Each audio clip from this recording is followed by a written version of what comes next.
Hello everyone, welcome to Zenith Guru. आज हम पढ़ेंगे फीचर्स ऑफ फेडरलिज्म के बारे में कि फेडरलिज्म क्या होता है।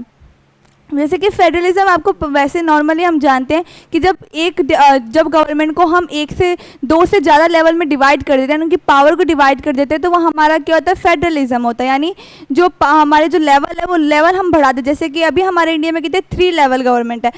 जैसे कि फर्स्ट हमारा आता है सेंटर, सेकेंड आता हमारा स्टेट और थर्ड आता हमारा लोकल सेल्फ गवर्नमेंट पे। ठीक है, अब हम देखते हैं जैसे हमारा फर्स्ट फीचर है फेडरलिज्म का, देयर आर 2 और more levels of tiers of a government. जो टीयर्स होता है वो भी क्या होता है, हमारा लेवल्स को बोलते हैं हम। तो जो फेडरलिज्म का फर्स्ट फीचर ये होता है कि आपकी जो गवर्नमेंट का लेवल है वो 2 से ज़्यादा होना चाहिए, एक नहीं होना चाहिए। यानी सेंट्रिक नहीं होना चाहिए, सेंट्रल पावर नहीं होनी चाहिए सिर्फ। तो ये हमारा क्या सेंट्रलाइजेशन नहीं होता, हम डिसेंट्रलाइजेशन कर रहे हैं यहाँ पे। तो यहाँ पे जो गवर्नमेंट का लेवल है वो 2 से ज़्यादा लेवल होना चाहिए। जैसे हमारे इंडिया में कितने लेवल गवर्नमेंट है, 3 लेवल है। फर्स्ट आता हमारा सेंटर, सेकेंड आता हमारा स्टेट, थर्ड आता हमारा लोकल सेल्फ गवर्नमेंट। अब लोकल सेल्फ गवर्नमेंट में कौन से आते हैं, म्यूनिसिपैलिटीज़ और पंचायती राज। तो ये हमारे आते हैं लोकल में। तो ये हमारा फर्स्ट फीचर था। सेकंड फीचर हम पढ़ते हैं different tears of government govern the same citizens. अब यहाँ पे इस लाइन का मतलब है कि जैसे अगर कोई स्टेट है, मान लो कि एक तमिलनाडु एक स्टेट है, वहाँ के जो लोग रहते हैं, तो वहाँ के जो लोग पे जितना हक स्टेट गवर्नमेंट का होगा उतना ही हक एक सेंट्रल गवर्नमेंट का भी होगा। यानी जो सेंटर के जो स्टेट के लिए जो सिटीज़न है वहाँ के, उस स्टेट के, वही सिटीज़न एक सेंट्रल के लिए भी होंगे। तो यहाँ पे क्या मतलब हुआ कि different tears of government govern the same citizens. यानी जैसे इंडिया के अंदर पॉपुलेशन बहुत है, तो पॉपुलेशन के अकॉर्डिंग हमने क्या किया, एक यूनिट डिवाइड कर दिया। यानी स्टेट हमारे, जिसे हम स्टेट बोलते हैं, जैसे हमारे पे जितने स्टेट, राजस्थान हो गया, बिहार हो गया, यूपी हो गया, ये सारे स्टेट्स हैं। तो अभी इन स्टेट में क्या है, जो पावर स्टेट गवर्नमेंट है वहाँ पे लोग रहते होंगे, उस सिटीजन के ऊपर जितना हक स्टेट गवर्नमेंट का उतना कितना होना चाहिए, सेंटर का होना चाहिए। तो ये हमारा क्या कहता है, सेकेंड फीचर कहता है हमारा। फिर देखते हैं but each tier has its own jurisdictions. यानी एक एरिया ऑफ सब्जेक्ट जिसपे वो उनकी एक लीगल अथॉरिटी होती है, तो वो होता है हमारा ज्यूरिडिक्शन। यानी हर एक टीयर, यानी हर एक लेवल पे उनका एक ज्यूरिडिक्शन होता है। यानी हर एक, जैसे स्टेट गवर्नमेंट के पास अलग सब्जेक्ट मैटर पे पावर होती है, एरिया होता है। सेंटर के लिए एक अलग सब्जेक्ट एरिया होता है, ठीक है। लोकल सेल्फ गवर्नमेंट के लिए एक अलग सब्जेक्ट एरिया होता है। तो ये क्या होता है, सबके लिए एक स्पेसिफिक सब्जेक्ट मैटर्स पे वो लोग अपना ज्यूरिडिक्शन रख सकते हैं। यानी लेजिस्लेशन, टैक्सेशन, एडमिनिस्ट्रेशन, इन सब पे। जैसे स्टेट के लिए अलग होगा, सेंटर के लिए अलग होगा, लोकल सेल्फ गवर्नमेंट के लिए अलग होगा। तो जैसे कि हमारे यहाँ पे कितने 3 यूनिट, हमारे पास 3 लिस्ट आती है, राइट, जिसके ऊपर जो स्टेट और सेंटर उस पर रूल या पॉलिसी वगैरह बना सकती है। जैसे हमारे पास 3 लिस्ट है। फर्स्ट लिस्ट आता है हमारा सेंटर यानी यूनियन लिस्ट। फर्स्ट क्या आता है हमारा, यूनियन लिस्ट। सेकंड आता है हमारा स्टेट लिस्ट। थर्ड आता है कॉन्करेंट लिस्ट।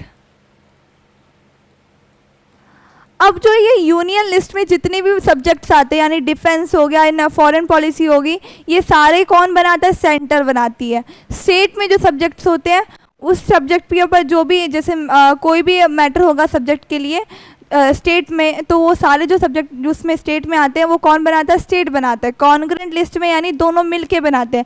जैसे कि एक एजुकेशन सब्जेक्ट जो मैटर है उस पर कौन बना सकते हैं, दोनों मिल के पॉलिसी वगैरह बना सकते हैं। तो इस तरीके से क्या सब्जेक्ट मैटर डिवाइड कर दिए गए, उसके ऊपर अकॉर्डिंग उनको ज्यूरिडिक्शन मिलता है। तो its own jurisdiction in specific matters of legislation, taxation and administration.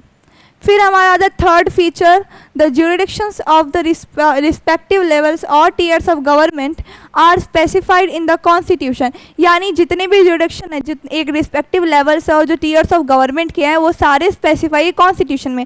यानी अब जैसे कि हम चाहें कि ज्यूरिडिक्शन को हटा दें, मिटा देंगे, लेकिन ऐसा नहीं कर सकते, हम नहीं हटा सकते। क्यों नहीं हटा सकते, क्योंकि ये कॉन्स्टिट्यूशन में लिखा हुआ है, कॉन्स्टिट्यूशन में स्पेसिफाई है, इसलिए हम इसको चेंज नहीं कर सकते, नहीं इसको हटा सकते हम। तो ये जो ज्यूरिडिक्शन होते हैं वो सारे कौन देता है, हमें कॉन्स्टिट्यूशन देता है। और ये कहाँ होते हैं, ये सारे स्पेसिफाई बाय द कॉन्स्टिट्यूशन होते हैं। So the existence and authority of each tier of government is constitutionally guaranteed, यानी जो हर एक लेवल पे जो अथॉरिटी उनको दी जाती है, यानी जो लीगल अथॉरिटी उनको दी जाती है वो सारी कॉन्स्टिट्यूशनली गारंटेड होती है। जैसे हमारे लिए कॉन्स्टिट्यूशन में फंडामेंटल राइट गारंटी दिए हुए हैं, हमें कॉन्स्टिट्यूशन में दिया है कि कोई और वायलेट नहीं कर सकता हमारे राइट्स को, हम डायरेक्टली सुप्रीम कोर्ट जा सकते हैं। उसी तरह सिमिलरली क्या होता है, इनके भी जो जुडिक्शंस होते हैं जो रिस्पेक्टिव लेवल्स पे होते हैं, ये सारे जो गारंटी कौन करता है, कॉन्स्टिट्यूशन करता है। हर एक अथॉरिटी जो अथॉरिटी होती है हर एक लेवल पे, तो जो गवर्नमेंट की होती है वो कौन कॉन्स्टिट्यूशनली गारंटीड करता है, कौन करता है, कॉन्स्टिट्यूशन करता है।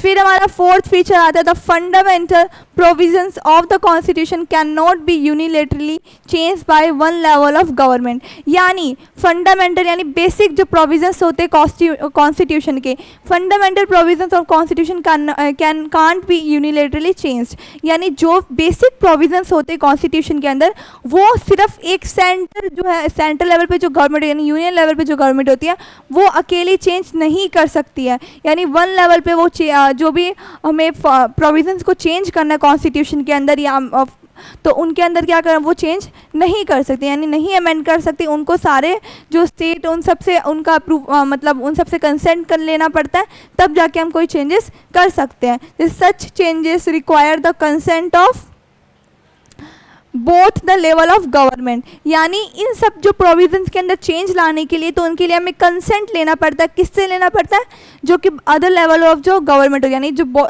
सेंटर और स्टेट दोनों को मिल के काम करना होता है। ये नहीं है कि अगर जो सेंट्रल लेवल जो पे गवर्नमेंट है वो सेंट्रली खुद कर सकती है, यानी जो उसको अगर प्रोविज़न चेंज करना तो वो अकेली कर लेगी, नहीं कर सकती। तो ये कहाँ पे है, ये सारा कॉन्स्टिट्यूशन में ही लिखा हुआ है।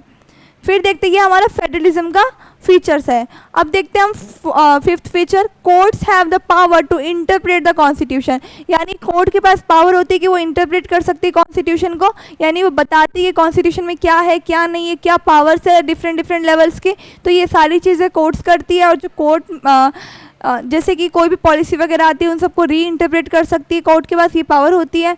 जो हाईएस्ट कोर्ट होती है वो एक एम्पायर की तरह काम करती है, जैसे कि कोई डिस्प्यूट आ जाता है डिफरेंट लेवल ऑफ गवर्नमेंट यानी सेंट्रल स्टेट के बीच में कोई डिस्प्यूट वगैरह आ जाता है या कोई रिस्पेक्टिव पावर्स के लिए, तो उनके लिए भी वो हेल्प करती है, यानी उस पर भी एक्ट करती है। The highest court act as an umpire if disputes arise between different level of government in the exercise of their respective power, यानी उसके खुद के पावर जो रिस्पेक्टिव पावर होती है उनमें कोई डिस्प्यूट वगैरह आता है सेंटर स्टेट के बीच में या कोई भी लेवल ऑफ गवर्नमेंट के बीच में, तो उनको कौन सॉल्व करता है, कोर्ट करते हैं। यानी हाईएस्ट कोर्ट की कहाँ किसकी बात हो रही है, सुप्रीम कोर्ट की बात हो रही है। फिर हम देखते हैं कि लास्ट फीचर हमारा ये कि सोर्स ऑफ रेवेन्यू।